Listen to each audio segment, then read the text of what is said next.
I'm just, upsets me that you I'm don't on watch Moana right now. You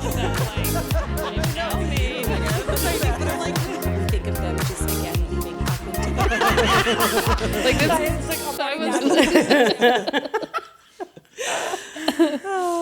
Welcome to the Three Fates podcast. I'm one of your hosts, Deanne. I'm Pam. And I'm Meredith. Hi. We started the podcast with hand holding today. Yeah, the love is felt, the real. Meredith really wants to let go, but... I do want to let go. I want to let go, but for some reason I can't. So. And I am like, yes. Stay with me forever. I'm loving every second of it. Thank you for holding my hand. I have soft hands. They're very hot as well. Mine are always cold. Well, they're not anymore. Do you feel me heating you up? They are like, warm mitts. Thank you. Oh, thank you. Just a nice big bear paw. So are you struggling to let go? Yes, Let's talk. Let's talk. What are you processing? I don't know. It's kind of funny. Right away, I'm just like, yep, we're holding hands. And I was like, your hands are cold. And now I'm like, I would like to let go of your hand. But it feels stuck. Yeah, and I'm getting that, like, I could let go too, but I'm kind of curious of where this goes. We're so weird. This is very strange. So very strange, yeah. But it happens, though. Like, I would say when I participate in a constellation. Mm-hmm. Yeah. And sometimes my logical mind is like, I'm hugging this random dude. I don't know what I'm doing. But deep down, I'm so in it where I'm like, I can't move. What is right? the constellation for the folks? I look at Pam right away. I'm like, Teacher Pam. Teacher Pam. So when I to teach, and she's amazing. Yes. So. And I really have expanded my love for constellations because of Pam, because she hosts a lot of them in her Wild and Wise gathering. So I think Pam should tell us constellations. Okay, I think I need my hand. Yeah, I was like, okay, we're good. We're good. Thank you. Maybe we're talking about constellations today. Constellations are one of my most favorite modalities. They were developed by, I think he was a Swiss psychologist named She's Bert looking Hellinger. at us and we're like, Bert Hellinger Yeah, is his name. Nothing. And he discovered this really cool process to be able to feel into like a family field is how we first used it, like family constellations and family fields. And would notice relationships between people that might be stuck or sticky or chaotic or within the whole family unit, and would use what he called constellations to like dive deeper into the unconscious patterning within a family unit. It could have been like the trauma of a stillborn baby 3-4 generations ago that the grief wasn't processed and still living in the field, and then the people are holding an energy that they can't be balanced, and now the family unit has kind of got some issues. Does it have a tie into a matrix? Sorry, I know Yeah, we just yeah. finished a couple of episodes, Yes. so just to the languaging around constellation, similar to matrix, not similar to a matrix. Can you differentiate at all? Totally similar to a matrix. Okay. So Bert Hellinger started constellation work, and then when in Body Talk training with Matrix was that they brought that constellation work right into that module. Okay. We actually did that constellations. Do you remember that? Mm-hmm. Yeah, a constellation right in that's how they teach that the module. training, because it is actually based on his work. That's Pam and Dee, both being body talkers. Yeah. Meredith is not a Hello. body talker, Yeah. so Meredith she's learning. So then in Body Self-taught. Talk world, like we'll see the constellation unwind in our own heads, and we'll see like this order come into a matrix just through observation in the session. But what Dee's talking about is Bert Hellinger's work, where we actually are stepping into the role of certain archetypes of family. So you have strangers sitting together. You might have one person on the hot seat that has like an issue that they're working with. And then they have people that are in the room representing parts of their matrix. So it could be a family matrix. It could be something at work. It could be whatever, like work people, friends. Like it doesn't really have to be, it could be any matrix. Or we've done matrices or constellations around like global issues or those kind of things as well. And you have people then stepping into the field holding a certain character of the matrix, and they are channeling into what is true for them in that moment. So what's sticky for that part of the matrix, what maybe there's emotion, maybe there is a conversation that never happened that is causing disturbance in that matrix. And through just movement and actually acting it out and channeling it in a very 3D like movement, kind of using the space type of a way, it really unravels the stickiness in the quantum field. So if you think about something like, it could be that the priority matrix that we're working on in constellation is like a knot of tension in the quantum field. And then you unravel that knot together in a very dynamic group-based healing process. And by the end, you feel like this kind of relief. And the reason they call it a constellation is like then everybody that was a part of the process is kind of standing now in proper order. There's like a positioning of everyone that feels really right, really true, like a constellation in the sky, like a star. And you're like, oh yeah, this feels good. This feels right. This feels it holds the right story and the right energy for this matrix, and it feels really healthy at that point. And I've seen like some of the most profound things shift and change in people's lives after a constellation, like super quick, and even like global collective things change in societies, honestly, just after a few months or a few weeks after a constellation. I know why I'm holding your hand. Oh. I was holding your hand as you were talking. That's really beautiful. I was also realizing when you said archetypes, we agreed to hold the archetypes of birth, life, and death. And as you were talking, I thought, okay, life and death have something that they want to share. In the constellation, there's an energy of the relationship between life and death that's being asked to be acknowledged here. So can feel that for sure. And right away, I'm getting the feeling and sensation of, I would like your relationship with me to change. Oh, so you're saying you would like life's relationship with death to change? Yeah. Oh, I love that. In how you view me. So I know I've only participated in a few, just to backtrack, I've only participated in a few constellations with Dee and Pam. They've always been amazing. I really, really love it. And they've always been super helpful.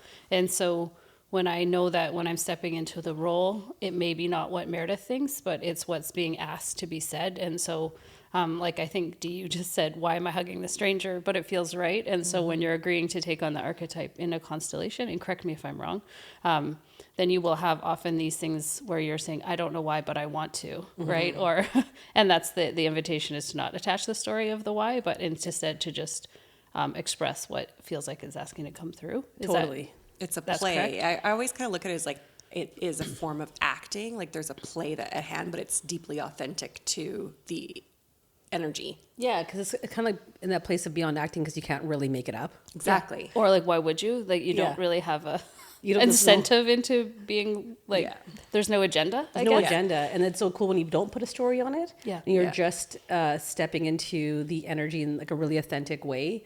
And it's so surprising because the person you end up being asked to play in the constellation, either there's something in there for you for that role. Either you have that same kind of story in your life and you need that perspective, or it's even like an opposite perspective of like something that you like, are like, I would never think that. I would never be that person or that archetype or that type of thing. It's like so not me, which is now we think about, we don't want to be in that place of having judgment in the dualistic way. So then you end up like being like the perfect person to be called into a certain character, I'll say, for a constellation, because it's like you need to see that it's that, and be humbled in that opposite perspective. Yeah. And to be like, whoa, like I've never been able to put myself in those shoes without big emotion. Yeah. Like maybe I'm too angry to be in that aspect of that archetype, and I don't want to see life that way. But when you step into a constellation, there's something that shifts, that your own emotions are muted. You still feel you're still there, but it's kind of like a quiet internal, kind of in the background way. And the thing you're playing in the constellation is so much more alive in your body. So you have so much more compassion for other perspectives because you're living it through your cells. Yeah. Yeah, it's very cool. That's very cool. And so I think even so me being Pam, being life, and then for death aspect, like how many people in humanity like have a good relationship with death, like while they're living their life here. Yeah. Dee, what's your take on death? How do you feel about me?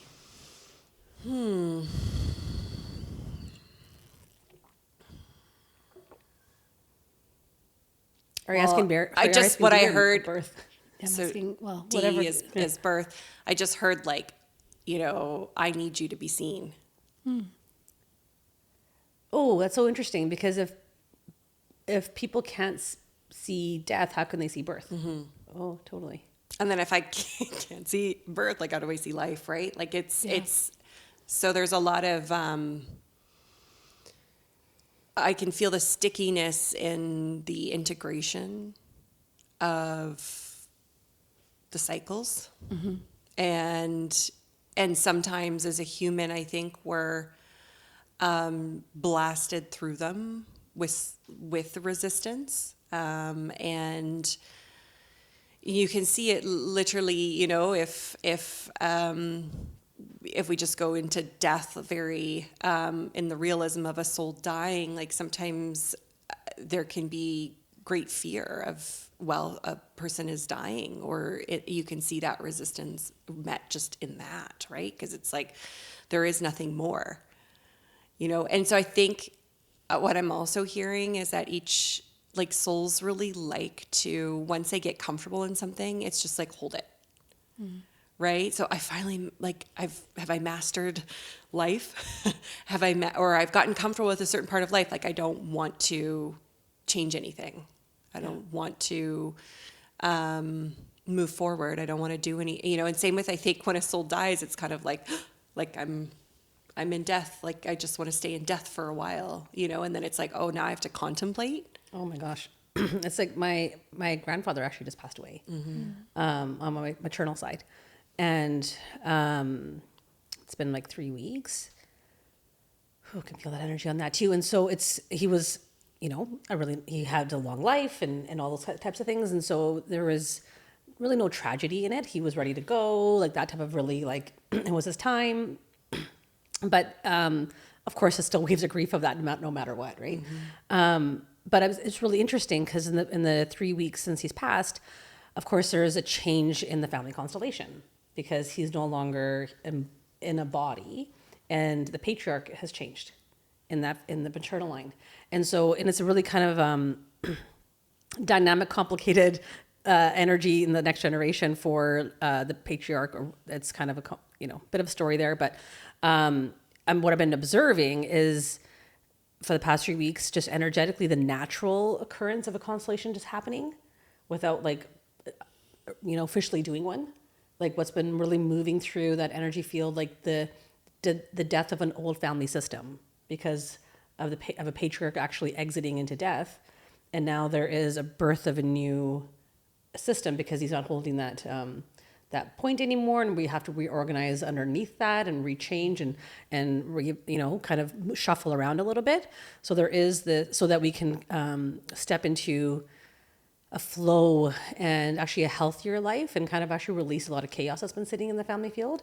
And I think there's something about being really intentful with my observation on the current shifting of my family constellation is that I'm noticing that really old chaos and traumas of decades old are being lifted because it's like almost like he's orchestrating that from the other side, and I'm observing that from this side.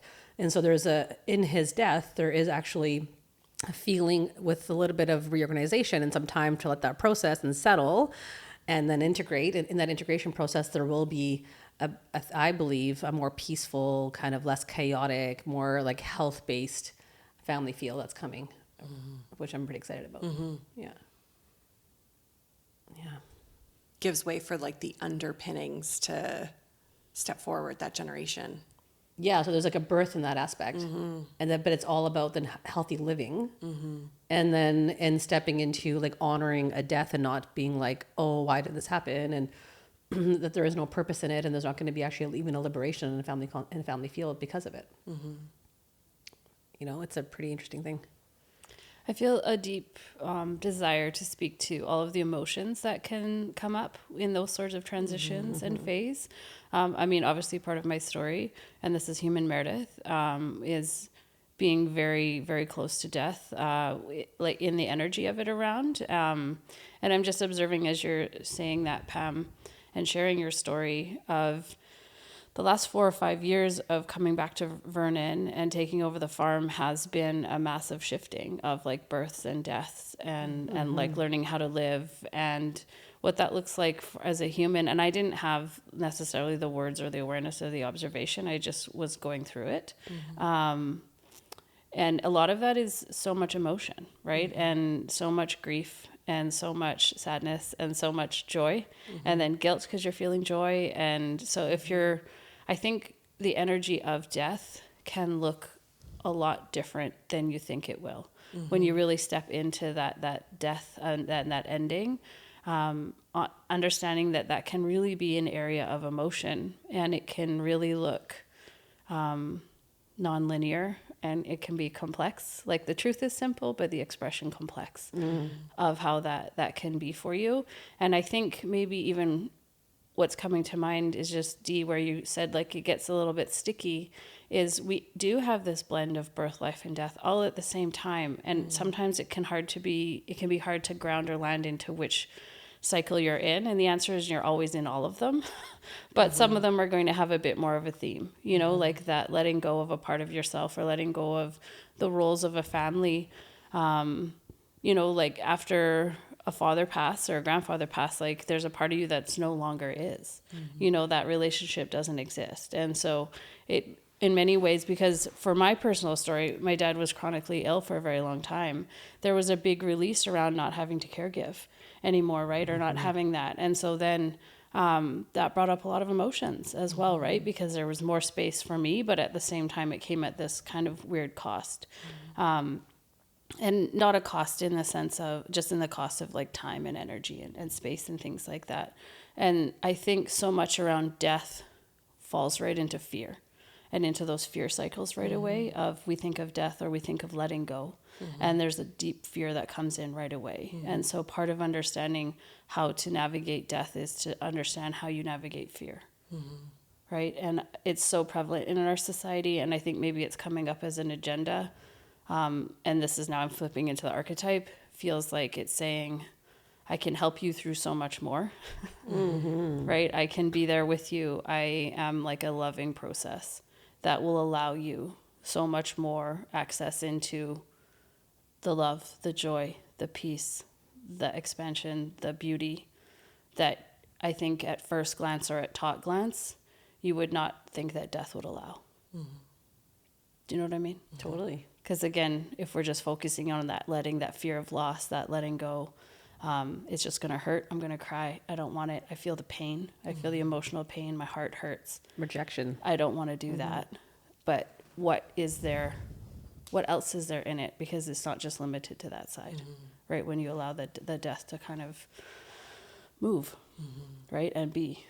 And sometimes what I'm also hearing is, and I know this for myself, is that the fear, it's like sometimes my mind is like so ready for it. Yeah. Right? And yet fear can be, can show itself in many different layers at many different times. And so even if you think that you've been ready for the next jump or phase or, whatever, but the resistance can just sometimes show up in the physical body. Or perhaps it shows up in the spiritual body, or maybe it is just very much an emotion. So sometimes it's like I don't actually have the emotion of fear, but my body's portraying fear. You know what I mean? So it's almost like it doesn't know, but my body's having all these symptoms of fear. So maybe like knee pain, right? Or, something to do with like the kidneys or something like that, just from consciousness perspective, or even back pain. Like a lot of like, oh, my rib's gone out, my back's gone out, my neck's going out. It's like I'm moving through it and I think I'm doing a fucking good job. And then my physical body is showing an expression of it. And I'm like, oh, what? It's storing the fear, probably based on maybe other belief systems that I have that I didn't know I had. Yeah. So I'm trying to birth myself into this next phase and complete a death cycle. And I think I'm ready and I know what's happening. But my body's so resistant to doing it. And I'm like just stuck. It's interesting too, because I feel like what's just kind of coming as well is depending on our literacy of spiritual, emotional, mental, physical, there's certain areas that obviously depending on our like upbringing and our the way we're built and all of that, we'll have more comfort with. And others that we won't be as literate with. And so in some ways, like maybe it's more like emotion, and I'm not saying this is true, this is just coming out, but emotion may not be as comfortable versus like physical pain. Like maybe we trust physical like symptoms in our body more than we trust our emotions. So that's going to come up more. Or like for me, it's like I'm so not comfortable in my physical body, or I haven't been, that emotions are much easier for me, even though they're like hard and they, you know, like I have so many Pisces, that is actually more comfortable for me to just go into like these emotional things than it is to think about processing it like physically or mentally. Spiritually is the easiest for me. No, yeah. By far. Yeah. We're like, Yeah, that's no problem. Like that part is almost, I'm know, just like, sort of though, but like, you know, the last, I would say 6 or 8 months of processing that I've been doing, there's been moments where I feared or I've questioned my spiritual guidance and whether it was safe for me. So I would say most of the time, but this is kind of more one of the first times where I'm like, is this guide actually okay for me? Like, do I feel safe in this? hot topic.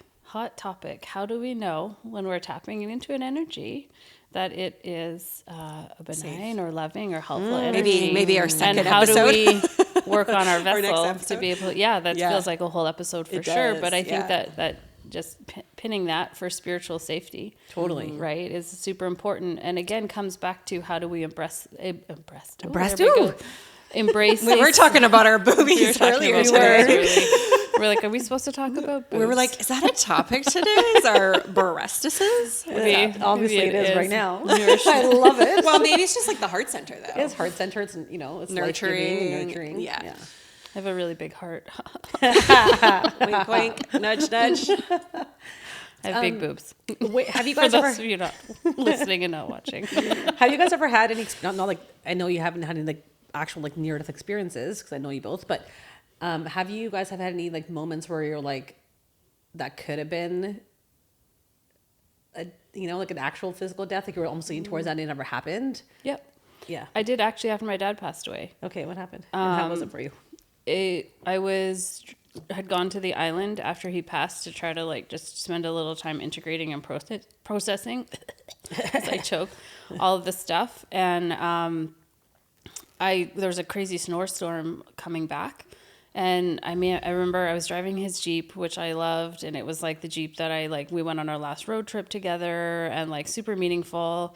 And I was almost back. It was like a 12-hour journey because it was from Tofino on the island or Ucluelet. Oh, yeah. And so it'd been a long day, and then I hit Merritt and over the Coquihalla, pardon me, in Hope, it started to snow.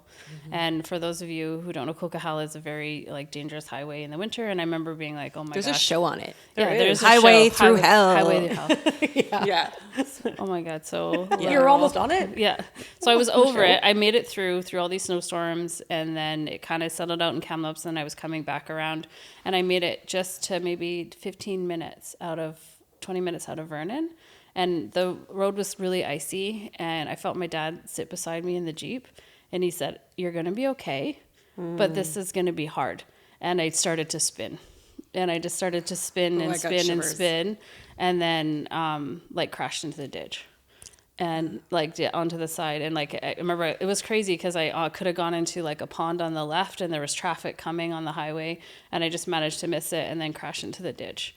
And I remember I'm a nurse, and I was a trauma nurse for a long time. I did all the wrong things because you're like, oh, I just hit my head, and we went on this, and I was like, I literally worked in neurotrauma for a long time, which is like broken, and they're hold it still, all that. And I was immediately like, I'll be fine. I should move. I right shouldn't away. move, but apply yourself I'm to yourself. embarrassed Yeah. because people are looking at me, and this is so embarrassing that I'm now the vehicle on here, like on the side of the road, and oh my God, people are helping me, which is even worse. It's like, it's Oh my like goodness. crawled up the ditch, right? Like I cut my seatbelt, like fell down because I was hanging upside down or on my side, and I crawled up the ditch.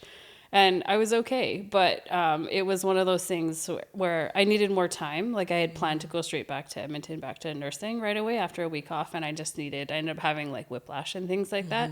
And I was okay, but it was that first time where I actually started to listen. And and this is coming through, my dad's death was a catalyst for my spiritual awakening, right? It was that first time where I stopped and was started to hear things differently, started to see myself differently. And those 6 weeks after that, like death near, like, I mean, was I hanging off a cliff? No, but you know, still, it very it's a moment. easily could have been killed. And it was the first time where I was able to stop and take a pause and be like, actually, I need a bit of time. How do I look after me? What is this? And so it's, you know, it's a powerful catalyst, really. Totally. Yeah. I had a similar kind of story. I was driving. I was actually after my paternal grandmother had passed, and it was like a day or so before her funeral, like that kind of, you know. So it was a few weeks after she passed away. Anyways, I was like driving from Kelowna to Vernon, and it was late December, and it wasn't snowing, but there was a lot of like just like the gravel on the road from like from the salt and stuff.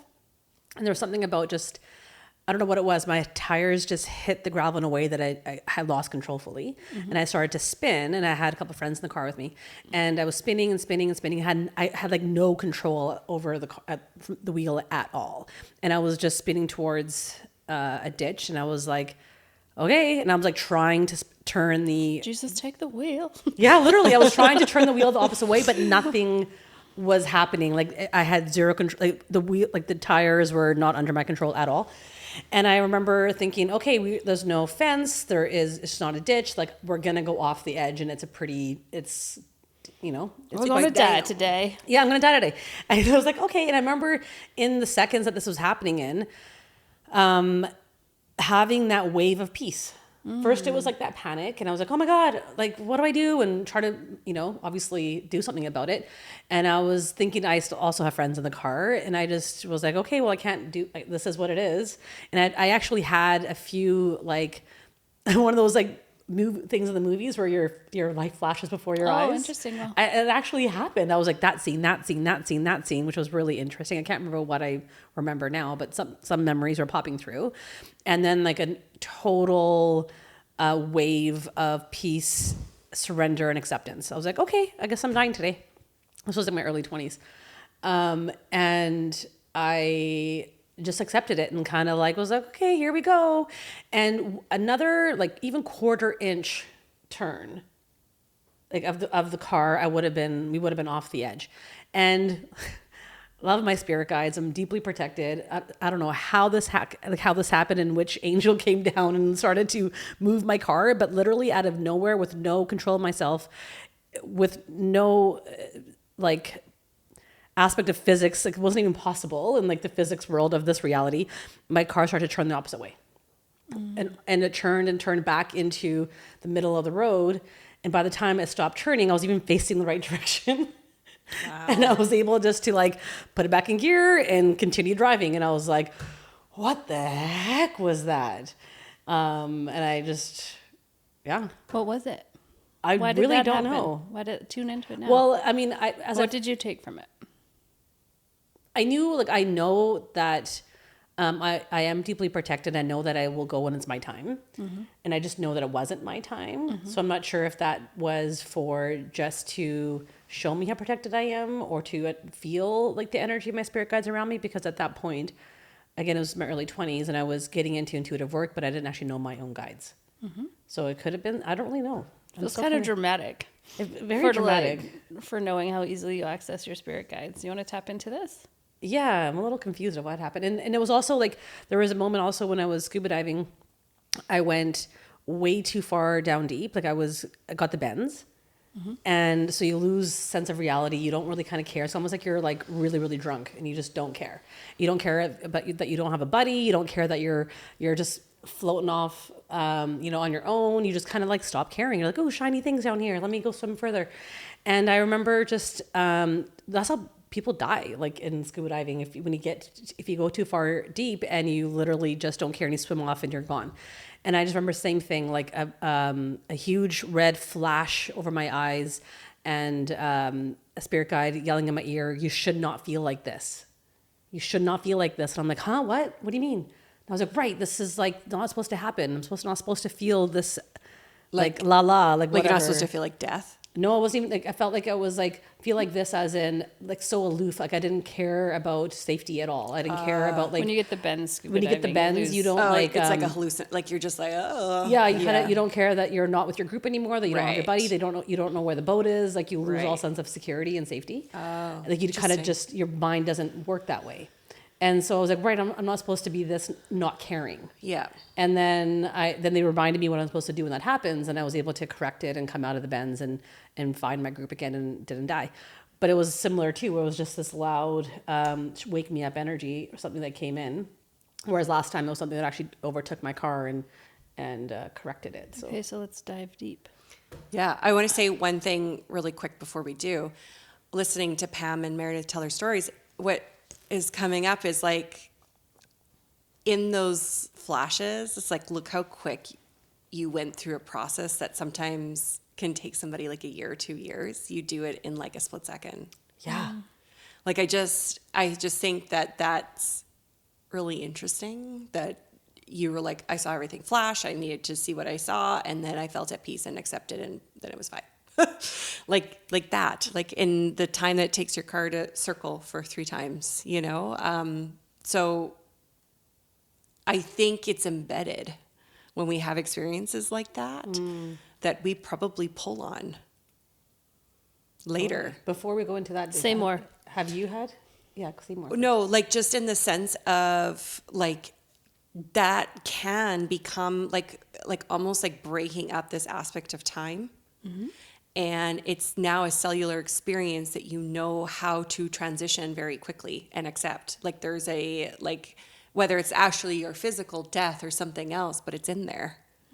So what if like it just energetically we pulled it out for a minute, and all of us, because I'm pretty sure most people have had some sort of scare like that, or I'm also hearing perhaps that they're maybe stuck. I mean, I was immediately thinking of trauma because even though that happened and even though it was loving and I felt that experience, I still am like nervous to drive on like snow sometimes. Yeah. I still have like this lived experience of that trauma that like is a freeze, and I work with it Yeah. in, you know, through various modalities. But it's that interesting coexistence of stuck but also liberation, where Yeah. it was this beautiful connection piece into knowing that, you know, the messaging dad was showed beautiful up and that it was yeah. going to be, and I needed this time. And so it was this beautiful outcome. And yet still there's this other piece that persists around that. Well, that's even what death really, how people who are left behind see death, because there is a stuckness for the people who are grieving and left behind, and a liberation for that soul that just left. So that's not, you know, much different. Yeah. Anyways, Have I you just had was a observing scare that. like that? It also is very much similar to driving and Coquihalla. So I was also in my head thinking we all had like kind of the same metaphoric aspect of our extension of a vehicle losing control. Oh, interesting. So I was also looking at that while you guys were talking about how just even if we look at maybe our physical, the car literally being a representation of Merkaba. Merkaba, or like just What's macabre? soul or something of that nature, even our physical body. I think everything intertwined. Yeah.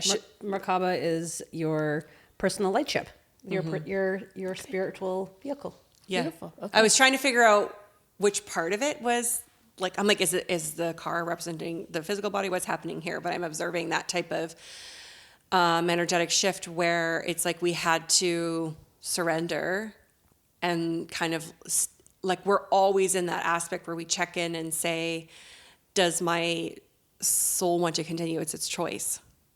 It's got the bigger knowledge than my brain has. So the Merkaba, for sure, in those moments is like, yep, you're going to be fine. I'm going to allow help to come in. You'll be fine, you know, or whatnot. Or is it actually time to go? And I remember when I had my babies, I have 2 daughters, and, you know, when you're a new mom, you're like freaking out, they're going to suffocate and they're always going to like, oh my God, they're going to die, or like what's going to happen. And I remember what I came back to was, thank you for joining me and my family. I'll love you for as much time as we have. Oh, that's beautiful. And I gave them permission to live how they wanted to live in their existence for however long that was. And when I gave them the freedom in their Merkaba existence to choose what they want to do, obviously I'm still going to keep her safe. I'm not going to like, smother her with blankets and just like hope for the best. I was, still really smart about my parenting. Okay, everybody. I didn't leave her for days to try to figure out how to cook for herself. But I still let them always have their choice. As hard as that is, because I want to keep them here for my own, love. And I'm like, I brought you here, and but it's their choice. So it's like a surrender of like, thank you, I love you for all our time. And it's something my husband and I said to each other before I even had kids was like, I'll love you till the end of our time, whatever that is. But yeah, so mine was similar. It was on the Coquihalla, Highway of Hell, and I was a young child. And I do kind of remember it like yesterday. It was snowing. And we were literally just past, there used to be an old toll booth at the top where you had to pay. And that was always kind of more of like the death zone because it's the highest altitude. So the most snow and everything. And we were just descending after that on our way to Vancouver. And we were in like a van, but it was the older versions where it's all rear wheel drive and anyways. And yeah, our tire just caught and we started spinning. Like I said, we went from like one side of the highway all the way to there. And I remember saying to him, like, here, like, I was like, Dad, like, what's happening, Dad? As soon as we hit, and he's like, it's okay. It's okay. And somehow we did multiple spins and he went all the way across the highway, looped over and stopped our car by ramming it into the snowbank on the side. And it's the same thing where I look back and I'm like, there was no vehicles to be seen around us on a busy Coquihalla highway where there should have been tons of cars coming. Like we could have gone a million ways. And we, like the whole front of our car was in a snowbank, like, cause these snowbanks are like 20 foot high on the side. So we ended up going in and then the snow coming down. So we had to kind of get dug out. And then I remember, so we were all so rattled and scared to continue our drive, right? But it was like, hey, like I was like, my dad went like 50, like the rest of the way down, like we were white knuckle. And I think as a kid, I didn't necessarily think I was going to die, but I think it was the closest where I thought this could be really bad. This could be bad. Like a sense of mortality. I was like kind of faced with, oh, this could happen. Yeah. So, but How old were you? I was probably maybe 8 or 9, something like that. And I've been in other car accidents, but nothing like that, where you're like literally spinning out of control. Spinning out of control. Have you, Robin? Have you had any near-death stuff or? I've had little things like that, but not that threatened my life, I think. But I've had interesting things. A story, just to make it short, but like this was probably around like 7 years ago. I was sleeping at a girlfriend I had at this time. She had like a very teeny apartment in a big city, and the neighbor, so this was an apartment where a lot of people were living packed in that same building, and the neighbor was there was like violent, like he was like beating on his wife basically, and so there was always like noises and fight and a lot of things. And then one night, middle of the night, it was like about like 2 or 3 a.m. and we were sleeping on the mezzanine bed just near the door. Middle of the night, the woman banged at the door yelling, "Help me," and crazy yells in the middle of the night. I was on the bed, got up like completely in a shocked state, got down.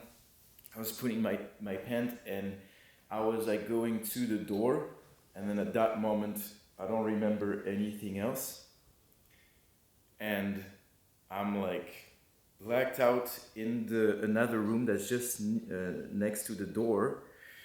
My girlfriend at the time, she's behind me and she's like tapping on my face, and I'm like coming slightly back to myself, and like time had passed and things, and the police then came and stuff, and what happened, what she told me that happened is that I was reaching for the door, and then suddenly, like, often, like, I fell on the ground. And this I never had any explanation, and it always stayed in the back of my mind, and it was like, what the hell happened? And then when I started to do, to connect to one of my guides through automatic writing and stuff like that, and I started to question things to just like see what the hell is going on, because this was the start when I was first doing this. And I asked if he intervened, because he said he intervened in my life several times for protection. And so this moment came up, and I was like, what happened on that? Or like, did you do something? And I always remember this moment, because this was the moment where I started to really believing everything. It was like he directly like drew like a top-down view, and it was like years after, a top-down view exactly of the apartment with objects in it and all that stuff, and then me in my position exactly, and like my girlfriend behind like kneeled and things, and like the door and thing, and I asked and he said it was not mine to deal with this, and it was only going to be massive issues for that. So it was like this. I've had a car accident as well, which was the same thing. Like every time it was then started to draw like top-down views of situations of my life, and I was like, okay, but yeah, but never like where I never felt like I almost died, but definitely like little things like that. And it was more this way afterward with like drawing and connection on saying like, yeah, we help you on this, we help on that and on that. But yeah, but never to the extent where I thought I was going to die. I heard, yeah, when you were telling your story, even before you said that about you getting the answer, I heard really strong too, like you weren't supposed to interfere, like you weren't supposed to. Yeah, it gives me, Yeah, it was just so loud too. He wasn't supposed to be there. yeah. So I was like, oh, okay. And then you said your story, and I was like, yep. And for those, I know we've kind of included Robin, but he's our behind the camera producer. So thanks, Robin. We like to include him. Very with connected, yeah. masculine energy. Our brother over brother. there. Yeah. Nice. We were channeling into the origin stories of like Deanne being birth. I'm going to go this way now. Yeah. And then myself, Pam being life, and Mare being death. And then we were channeling to a story of a brother as well, energy. We're like, oh yeah, there's a brother here, and his name is Eternity. And in this, before we started the pod today, it was like, oh my gosh, that's Robin.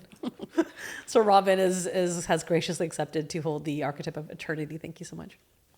Yeah, they're still telling me more stories about Robin. Yeah, I'm feeling a lot of they Robin just stuff. well, and they just said to me, because they said you have a lot of like warrior or saving or that type of approach with humanity and people. There's going to be a lot of instances where your soul's going to want to go into flight of remembrance to help and save, and so they're like, we kind of have to knock you out, otherwise you won't listen. Like you will keep going because it's so innately in you.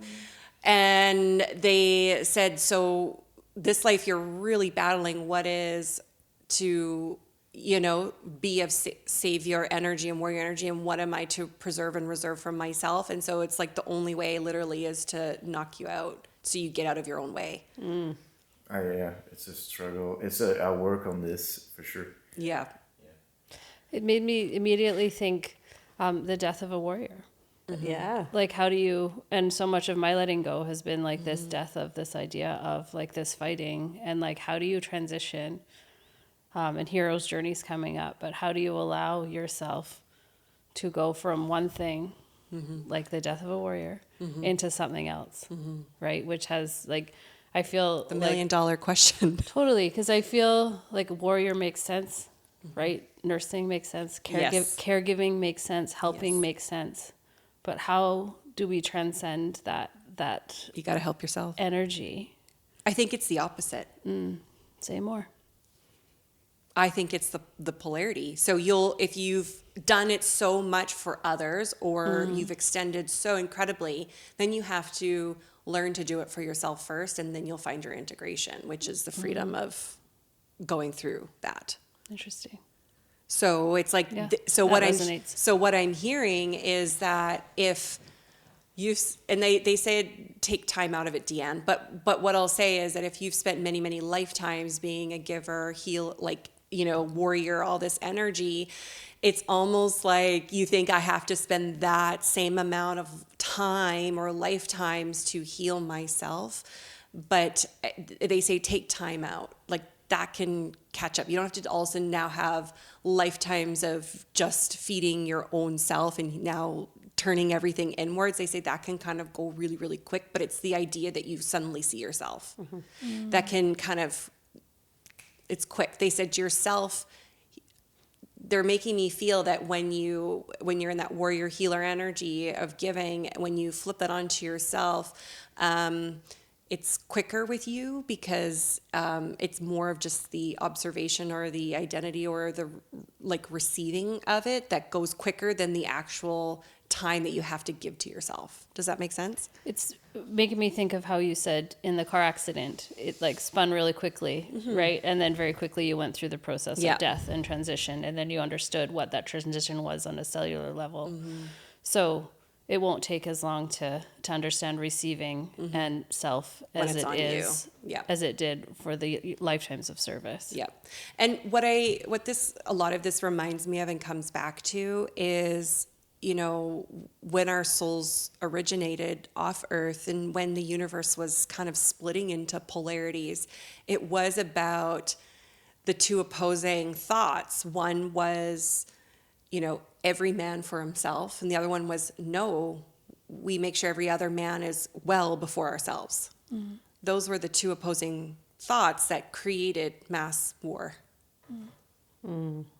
So it's about not that one or the other is right or more right. We do both, right? We are both. But,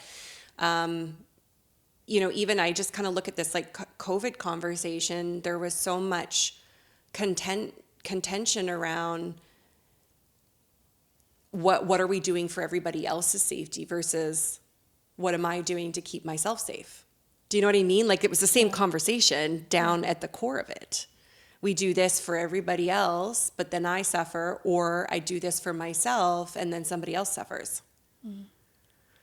Right? So it's this interesting duality. But I would say for, the warriors, the helpers, like a lot of people in healthcare and nurses and things like that, most nurses have been in nursing so many times before, and it is their deepest lesson to come back to themselves, to nurse themselves, usually. Yeah. Anyways, Pam, you got anything? Very cool. You're looking at me. Any more No. questions? Oh, Good. I was like, is she eyeing me? Does she got something? Her eyes are all bright No, and light, and I'm I like, kind of gapped out, to be fair. absorbing. I was like, I went back into, Maybe that's why I was like, she has a look. What's this look? What's I going kind of on? was like diving back into, right, why did that happen in the car? Like going Yeah. back Yeah. into, maybe it's brewing enough in my system now that maybe there'll be an answer of why I got saved that day on the road. Oh, yeah. feel like Yeah, we got to it's- come back to that one. Yeah, I remember that. I feel like it's less about saving and more about learning. Like, you were always going to be okay in both of those. But so then it comes back to, why was I holding your hand? Yeah. What in life and death, what did death want to show you in those incidences? Oof. It's like in that moment, in that like young kind of, early 20s kind of place, it's like already getting that lesson and download that it's not going to be scary. Like that, I've held that energy so much of the peace that came over me. It was so profound, and the flashing of all these memories, and the just like this total like softening in my body. Like I just melted in my chair and was like, okay, here we go. And there was like, if I really think about it, there was like these minute feelings of like, dare I say, excitement. I was going to say, I feel the exhilaration Yeah. of the experience. And when you're actually in peace and experiencing exhilaration, it's like an enlightenment. That's the exact I was thinking feeling. this is why you were allowed to and will continue to allow to have so much personal growth, and why you keep coming back and keep coming back and keep coming back. It's like allowed you to have all these like mini deaths, so you can keep going forward. And in my head, it's everyone. I have a spiritual DJ. It's the best spirit guide. And right now, let me tell you about my best friend. So, like, life and death are best friends. Yeah. You know, and so it's very much a supportive relationship rather than like a conflict, right? So life doesn't need to fear death. Death doesn't need to fear life, right? It's just this beautiful, and I don't want to neglect birth, but right now it just feels really strong. This how death allows life to be more alive, right? And life allows death to be glorified in many ways, right? Because if life doesn't acknowledge deaths, like of self, of versions, then we get into that stuckedness, right? And illness and anxiety, depression, disconnection, right? From what life is and what this planet has for us. Yeah, I feel like this beautiful energy of like that death and life merging together and more of a soup kind of an energy than like either you're living or you're dead. Yeah. Yeah. You know, and this is just what it this is. beautiful cycle all the time that goes on for eternity. Yes, thank you, Right. Robin.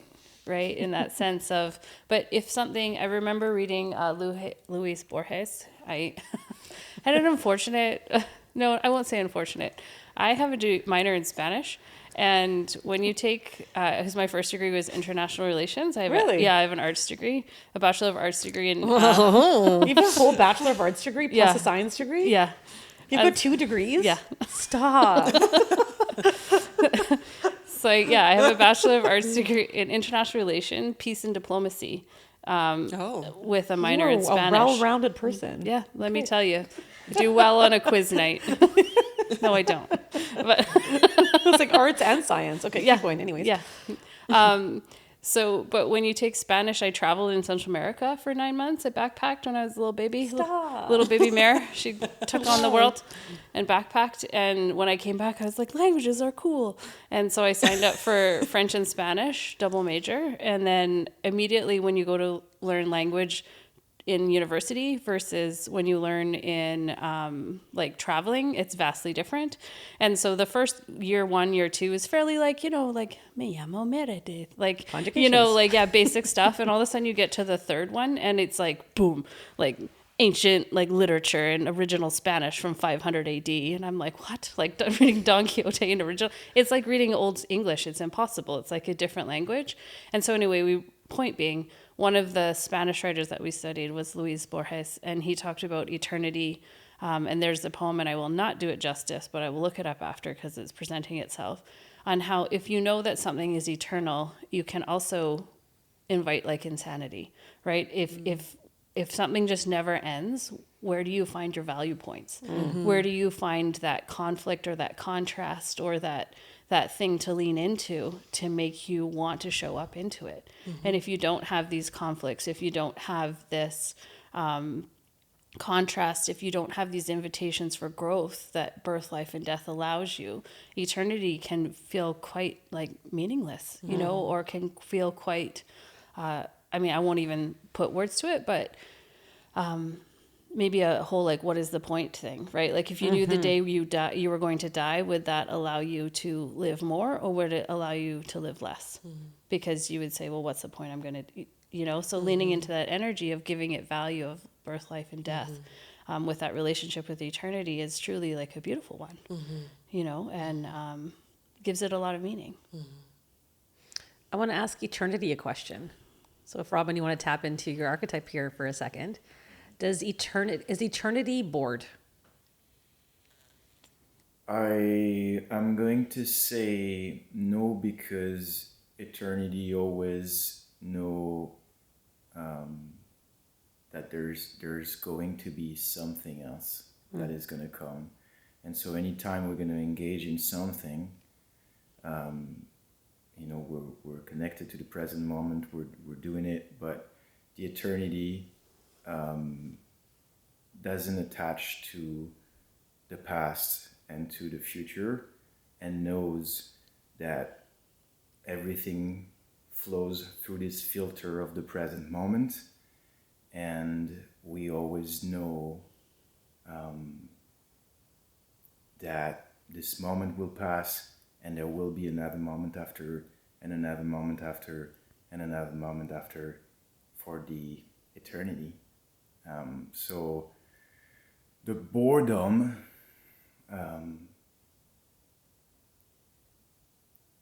doesn't actually exist if you stay connected to the present moment and you keep in mind that there will always be something next that is going to come. Thank you. Power's in the present moment. Always. Chills. That's it. Because if we are always birth, life, death combined, then we'll always kind of be in our path, in our permissions, if we're in the present. Makes me think of trust in the divine as well. Right. It's interesting too, and this is another podcast, but the relationship of time with eternity, because even you saying like the next moment will come, the next moment will come, the next moment will come, makes me think that there's a deep trusting relationship with the concept of time. And something, we say it's nonlinear, and we know in certain quantum fields nothing is linear, but in this world, in this matrix, whatever you want to call it, it is, right? And so that relationship with eternity, time, and on this dimension feels Or like maybe an it's just interesting. it trusts the flow. Like maybe it isn't time, it's just it trusts whatever. movement. A movement. And so we've given it the name of time. Yeah. Yeah. Interesting. I think movement is just time. Ooh, that feels better. Yeah. Yeah. Yep. Wow, what a cool conversation. Great one. I loved it. The sisters and the brothers. Always a delight. Thanks, Robin. Ladies, always a delight. Just a bunch of siblings hanging out. The three sisters and the brother. That's actually like Family that is reunion. actually my this reality of this lifetime as Pam. I've got there's 4 of us for kids. There's 3 girls and a boy. You've So, already set the precedent. right. She's comfortable in this matrix. I very much am. Thanks everyone. Thanks Just for a reminder to listening. stay in the now. Yeah. That's where the magic Next is. time. Have a beautiful day. Thank you so much for listening. We'll see you in the next one.